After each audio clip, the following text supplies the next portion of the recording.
আমি ক্লাসে এবার থেকে ডিসাইড করেছি নাচ করাবো না, ফুচকা স্টল দেবো, ফুচকা বিক্রি করবো ক্লাসে।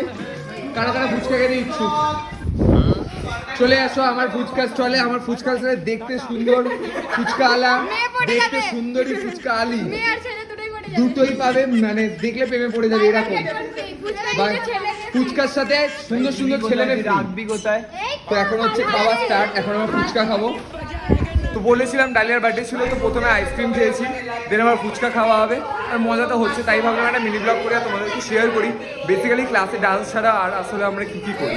তো এটা হচ্ছে বিহাইন্ড দ্য সিন, এই যে দেখতে পাচ্ছ, এটা দুজন হচ্ছে গাল গপ্পের আড্ডার একদম মানে মেন জিনিস। এরা যেদিন ক্লাসে থাকে গল্প আড্ডা থাকবেই, আর একদম মনোযোগ সহকারে ফুচকার বিজনেসটা ওরা শুরু করেছে আমার ক্লাসে। আমাকে বলেছে দাদা তোমাকে আমি বড়লোক করে ছাড়বো তোমার মানে ক্লাসে ফুচকার স্টল দিয়ে। তো আই এম থ্যাঙ্কফুল।